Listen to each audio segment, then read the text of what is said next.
नमस्कार. मी भाऊ तोरसेकर. तुम्ही बघत आहात प्रतिपक्ष. मित्रांनो, मला खूप जुना, मला वाटते उपकार नावाचा सिनेमा होता, मनोज कुमारने काढलेला.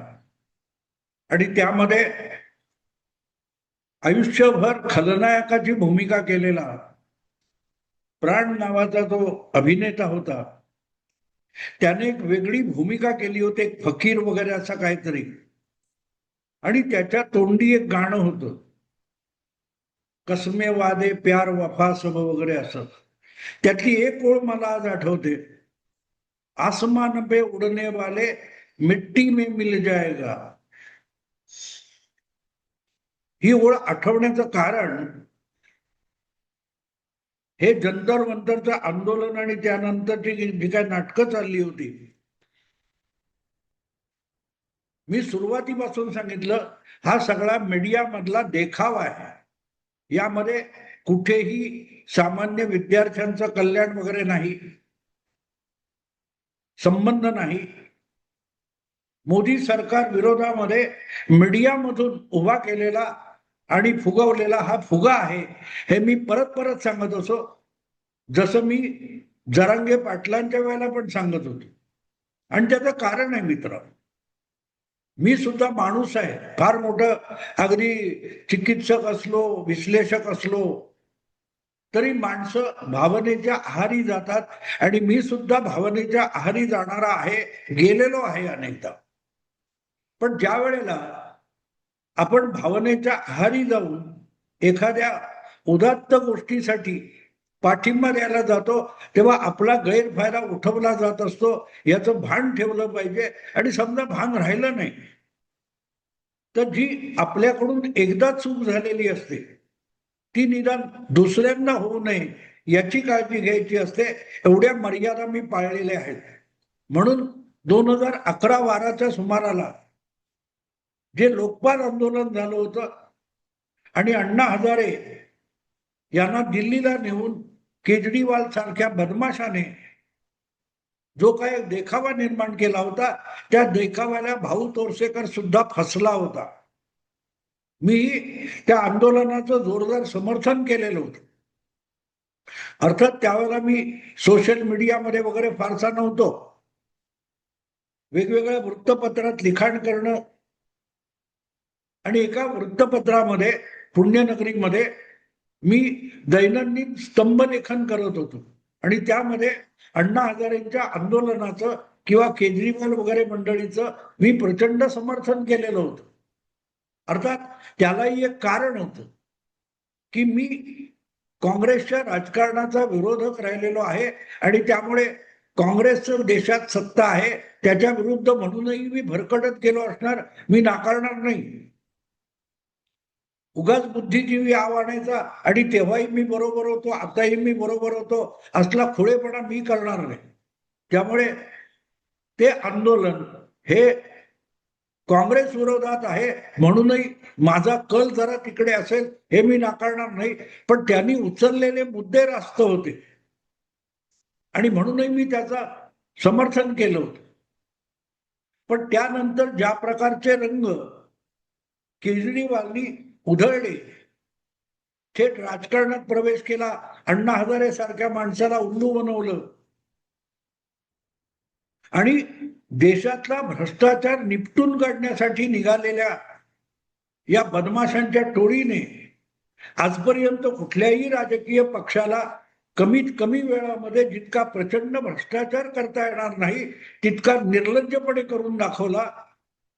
याची मलाही शरम वाटली, कारण मी कधी काळी त्याचं समर्थन केलेलं आहे.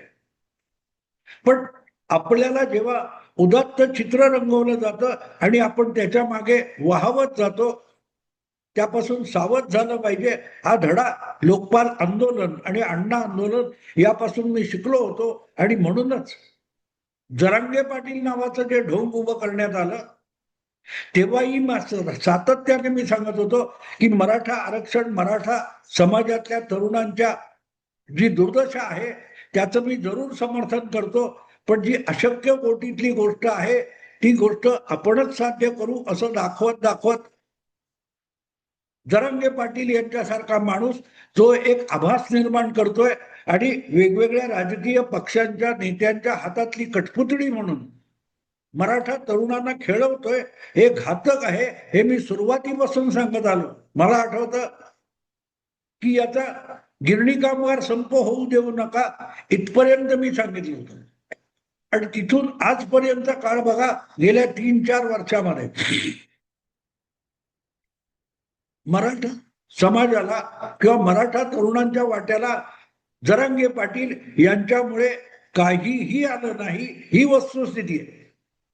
कारण जो विषय गुजरातमध्ये पटेल आंदोलन, राजस्थानमध्ये गुजर आंदोलन किंवा हरियाणामध्ये जाट आंदोलनातून पुढे जाऊ शकला नाही, तो महाराष्ट्रामध्ये कितीही मोठा आंदोलनाचा आव आणला म्हणून जाऊ शकणार नाही.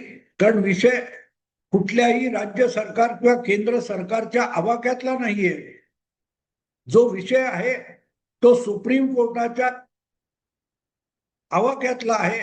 सुप्रीम कोर्टाने जर देशातल्या एकूण आरक्षणावर प्रतिबंध लावलेला आहे, तर जरांगे पाटील यांनी आकाश पाताळ एक केलं आणि सगळी विधानसभा एकजूट झाली तरीही हे आरक्षण मिळू शकत नाही, हे मी ठामपणे सांगत होतो.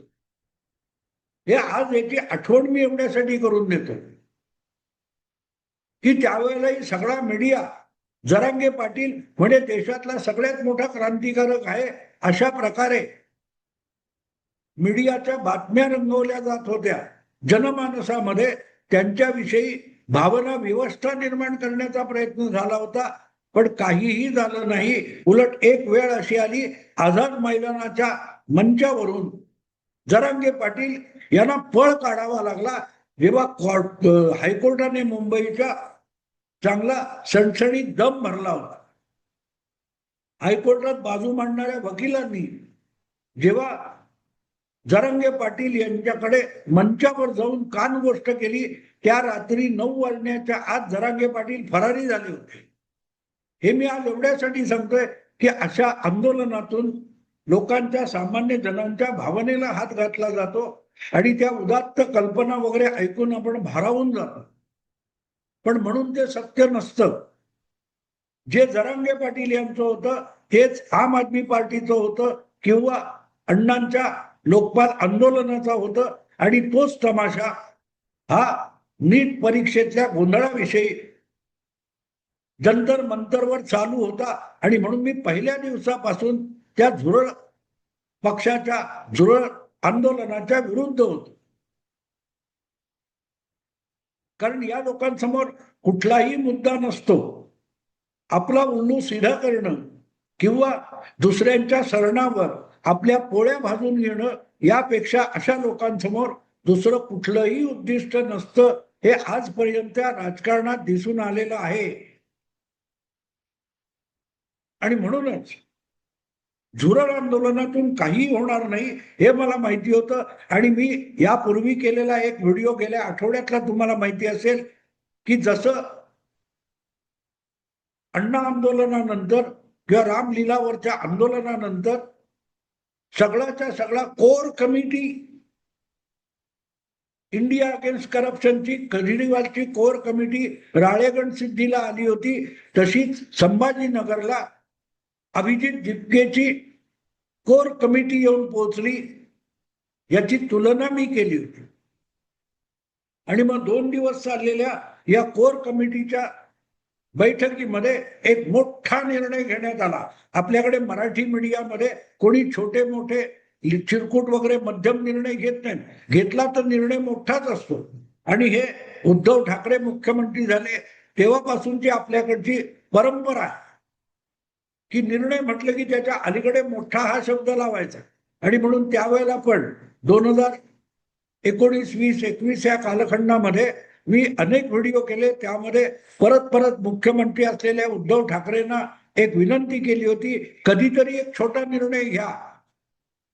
कारण उद्धव ठाकरेंनी केस खाजवले, उद्धव ठाकरे इस्पितळात दाखल झाले उपचारासाठी, तरी उद्धव ठाकरे यांचा मोठा निर्णय असं म्हणण्याची एक प्रथा, परंपरा मराठी माध्यमात निर्माण झाली.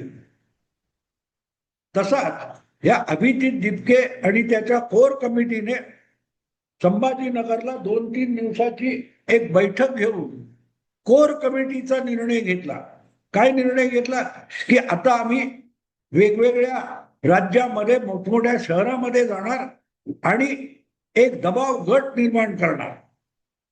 धर्मेंद्र प्रधान यांचा राजीनामा म्हणजे आम्ही फार मोठा हिमालयाचं शिखर सर केलेला आहे अशा अशा थाटात ही मंडळी वावरत होती आणि त्यांनी एक मोठा कार्यक्रम जाहीर केला की आम्ही लोकांची संपर्क साधणार आणि लोकांना न्यायाच्या लढाईमध्ये उतरवणार. आणि कार्यक्रमाचं नाव काय, क्या बोलती पब्लिक. मित्रांनो, एक असतं, जोपर्यंत तुम्ही लोकांमध्ये जात नाही, व्यवहारी पातळीवर एखादी गोष्ट करत नाही, अंमलात आणत नाही, तोपर्यंत कल्पना विलास करायला काही हरकत नसते. मूर्खांच्या नंदनवनामध्ये बागडायला तुम्हाला कोणीही आवरलेलं नसतं. त्यामुळे ब्रह्मजालामध्ये आपल्याला हवं तसं तरंगता येतं, हवं तसं समुद्रात खोल डुबकी मारता येते की अवकाशात शनी आणि मंगळापर्यंत पण झेपावता येते. पण जेव्हा व्यवहाराचे चटके लागतात तेव्हा तुमचे पाय जमिनीला लागत असतात. आणि अशी ही अभिजित दिपकेची मंडळी, ज्यांना झारखंड मधल्या विद्यार्थ्यांच्या आंदोलनामध्ये का जात नाही विचारलं तर आपल्याला मलेरिया झालाय, आपल्याला टायफॉइड झालाय, आपण कसे आजारी आहोत हे सांगणारी मंडळी दिल्लीला जाऊन पोहोचली पण झारखंडला गेली नाही. तिथेच त्यांची सगळी राजकीय वस्त्र नागडी उघडी होऊन गेले. हे भाजप विरोधातल्या राजकारणातली मोहरे प्यादे आहेत हे उघडं पडलं. झारखंड मधल्या त्या विद्यार्थ्यांनी यांना फार नागडं उघडं करून टाकलं. आणि असे हे अभिजित दिपके दिल्लीला कोर कमिटीची व्हॉलेंटियर्सची मीटिंग घ्यायला पोहोचले. तिथे त्यांनी हॉल बुक केला आणि मग नेहमीप्रमाणे तक्रारी सुरू केल्या.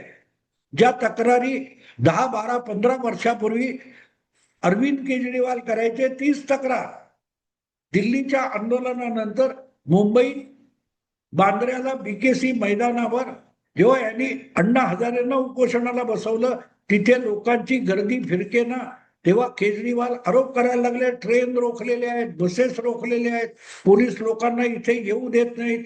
अण्णा हजारे तिसऱ्या दिवशी आपलं उपोषण गुंडाळून राळेगण सिद्धीला निघून गेले होते. त्यासाठी आपल्या गावच्या लोकांना बोलवलं आणि राळेगण सिंधीच्या ग्रामस्थांनी निर्णय घेतला की अण्णांनी यापुढे उपोषण करायचं नाही आणि तो सगळा विषय गुंडाळा. आपल्याला अडवलं जातं, आपल्याला मैदान दिलं जात नाही, अशी जी तक्रार त्यावेळेला केजरीवाल करत होते, आज दिल्लीत जाऊन अभिजित दिपके वगैरे नेमकी 30 तक्रार करतात की आम्हाला साधा मीटिंगसाठी हॉल घेऊ दिला जात नाही. पण हॉल देण्याची गोष्टच वेगळी. उकिरड्यावर पडलेली जी दुर्गंधी असते, घाण असते, कचरा असतो, तो कोणी घरात आणून शोभेची वस्तू म्हणून ठेवत नाही. ज्या प्रकारचं जंतर मंतरचं आंदोलन या लोकांनी केलं, त्यानंतर दिल्लीकरांनी आणि देशाच्या लोकांना जे काही दिसलं, त्यानंतर देशभरच्या लोकांनी एक ठाम निर्णय घेऊन टाकला, ही घाण आपल्या जवळपास येता कामा नाहीये. आणि म्हणून यांनी जो काय संभाजीनगरमध्ये मोठा निर्णय घेतला आणि कार्यक्रम ठरवला, क्या बोलती पब्लिक, ती पब्लिक त्यांना दिल्लीला भेटली.